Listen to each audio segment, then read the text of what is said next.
ఈ పోలవరం ప్రాజెక్ట్ అనేది very very complicated. మరి ఏమొచ్చరా నీకు? ఏమీ రావు సార్. ఏ రాకపోతే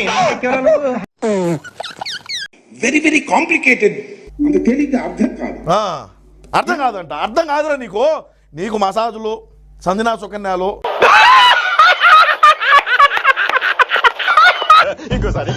అర్థం కాదురా నీకు. నీకు మసాజులు, సంజనా సుకన్యాలు, ఫామ్ హౌస్లో కొనుక్కోవడాలు, ఫామ్ హౌస్లో ముందేసి డ్యాన్స్ చేయడము వేసేసాడు, బాగా వేసేసాడు. ఇయే నీకు అర్థమయ్యేది. నీకు మిగతా ఎందుకు అర్థమవుతాయా? నువ్వు ఒక డెకైట్. స్ట్రోక్ మీద స్ట్రోక్. అనవసరంగా ఎదవనైపోయానన్న. నా ఎదవతనంతో పోల్చుకుంటే నీ ఎదవతనం ఒక ఎదవతనం అంటారా? అటు కౌంటింగ్ పూర్తయింది, ఇటు వైసీపీ నాయకులు కార్యకర్తల ఇళ్లపై దాడి మొదలైంది. కొత్త చెక్కేస్తారులే ఈ రోజంతా. ప్రాణాలకు ముప్పు, ఇలాంటివి నిన్న మొన్నటి వరకు చూసాం. ఇప్పుడు డైరెక్ట్ గా జగన్నే టార్గెట్ చేశారు. ముందుగా ఆయన ఇంటి దగ్గరున్న 3 అంచెల భద్రత ఎత్తేశారు, సెక్యూరిటీని తీసేశారు. ఎంత ఘోరం జరిగిపోయిందిరా.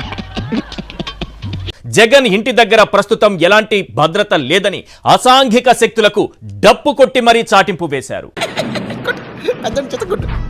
అంతేకాదు, ఎల్లో మీడియా కెమెరాలు, మైకులు జగన్ ఇంటి వైపు దూసుకుపోయాయి. రేపు పొద్దున కరెక్ట్ గా 9 నీ గొడవలో నువ్వు దాచుకున్న సరుకంతా జనాలో పంచేస్తాను. అందరూ చూస్తుండగానే జగన్ పై, ఆయన ఇంటిపై ఎలా దాడి చేయొచ్చో ఒక మాక్ డ్రిల్ చేసి చూపించారు. ఏ మార్గాల గుండా వెళ్లొచ్చో, ఏ విధంగా దాడి చేయొచ్చో తమ మీడియాల్లో స్పష్టంగా చూపించారు. నీ పొగరు క్యాల్కులేట్ చేసే మనుషుల్ని తీసుకొచ్చాను. పైగా ఇకపై జగన్ కు కేవలం ఒక సాధారణ ఎమ్మెల్యేకు ఉన్న భద్రతే ఉంటుందంటూ రాసుకొచ్చారు. ఈ చరిత్ర అయిపోయిందిరా బాబుజీ, ఇక నీ బతుకంతా. ప్రస్తుతం సొంతంగా ప్రైవేటు సెక్యూరిటీని నియమించుకుంటే దాన్ని హేళన చేస్తున్నారు. ఏ పీక్కుంటావు పీక్కో. అంత తేలిగ్గా అర్థం కాదు.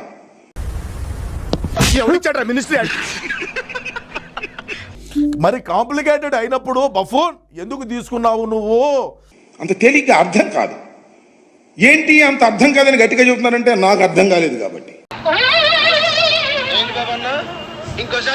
ఏంటి అంత అర్థం కాదని గట్టిగా చెబుతున్నారంటే నాకు అర్థం కాలేదు కాబట్టి. మరి ఏమొచ్చరా నీకు? ఏమీ రావు సార్. ఏ రాకపోతే అర్థం కాదని గట్టిగా చెబుతున్నారంటే నాకు అర్థం కాలేదు కాబట్టి. మరి నీకేమీ తెలియనప్పుడు, నీకంత కాంప్లికేటెడ్ అయినప్పుడు నువ్వు ఎందుకు ఆ శాఖను ఎంచుకున్నావు? నేను అనేక సార్లు విజిట్ చేసి, స్టడీ చేసి నేను నిర్ణయం తీసుకున్నా. ఎంత తీసుకున్నావు?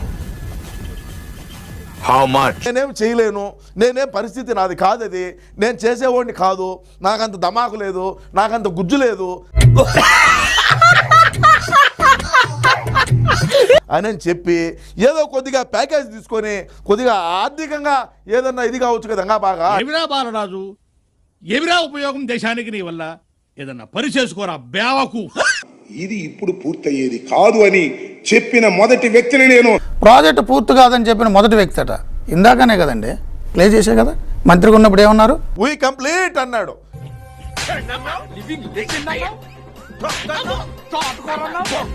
ఎందుకు మాట్లాడారు మీరు?